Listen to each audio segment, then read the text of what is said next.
Beautiful Friday, early afternoon here in San Francisco. Day off from 49ers coverage. I just ran into a bunch of firefighters, 49ers fans, talking about the preseason. Why don't we talk about the preseason game against the Broncos right now? What I am going to be watching when the 49ers kick off against Denver at 5:30 tomorrow. I do think that Brock Purdy is going to play a series or two. Yesterday, Kyle Shanahan wasn't sure, but that's the way he's always done it.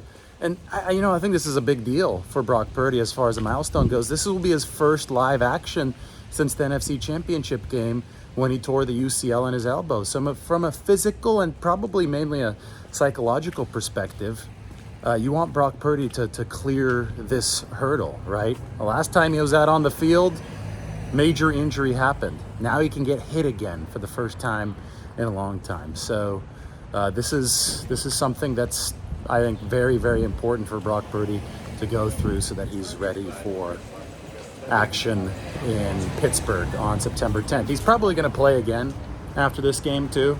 I'm guessing they're going to get more time with the starters in week 3 of the preseason against the Chargers. But the first time is always the hardest time when you're coming off of an injury. Moving into the dog park here at DeVos Park.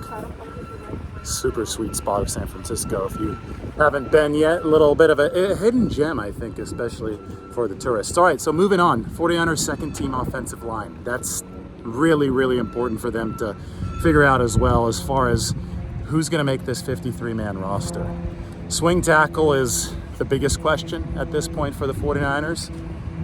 And when you look at how they played in week 1 of the preseason, you're really concerned with Jalen Moore.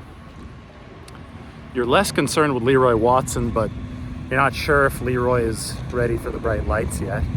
So you want to see continued progress from Leroy Watson. You're in a situation with Matt Pryor where you want to see him play some left tackle because you can't make him the swing tackle if he can't play on both sides. So are we finally going to see Matt Pryor at left tackle in this game?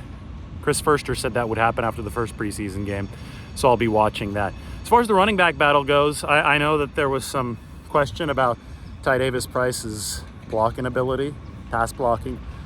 Apparently, JT O'Sullivan wasn't happy with what he put on game tape in week 1. So watch pass protection from the running backs because that's going to go a long way in determining the pecking order on that side of the ball. And, I would expect the 49ers to continue doing their mix and match in the secondary in this game. You're going to have that nickelback position with Isaiah Oliver undetermined right now. And I think, I really do think they're going to be running multiple nickels this season just based on physical type, size, that kind of stuff. But I do want to see who their primary coverage nickel is going to be.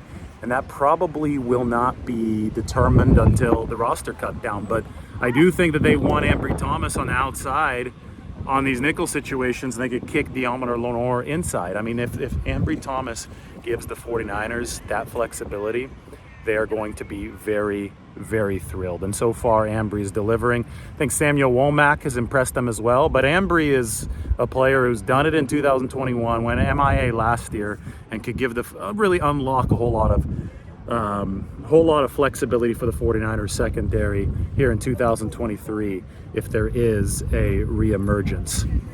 As far as the other quarterbacks go, you're going to see Sam Darnold take the reins before Trey Lance in this game, and that's just fair because Sam went in the second half last time. This time, Trey has to go in the second half. So we'll see how that turns out for the 49ers. I do think that Trey will be better.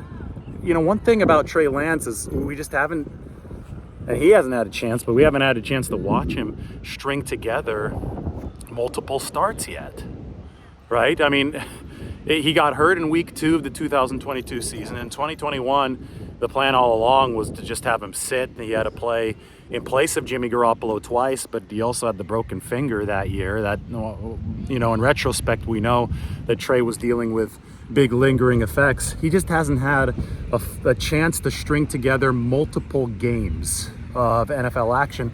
And this preseason, he does have that chance, even if he's playing in the second half against the Broncos. It's his second straight week of gameplay. You hope that he stays healthy, right? I just want to see Trey, Steve Young said that he might be pressing a little bit, which I think is very fair. The mechanics are better. Maybe he's still thinking about those mechanical improvements.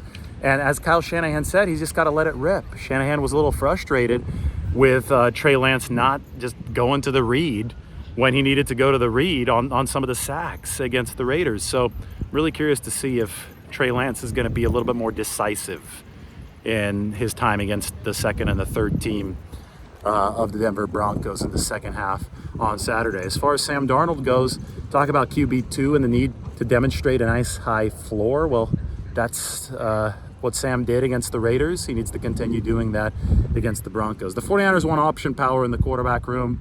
I think they've done a good job cultivating it this training camp, this offseason. Trey Lance had improved his accuracy over the training camp practices. He's got to port it to the game now. And Sam Darnold has to continue showing that he can avoid critical errors to give the 49ers some confidence behind Brock Purdy, who we'll see in a game situation in all likelihood. It's not certain, but in all likelihood for the first time since that fateful NFC Championship game a couple years ago.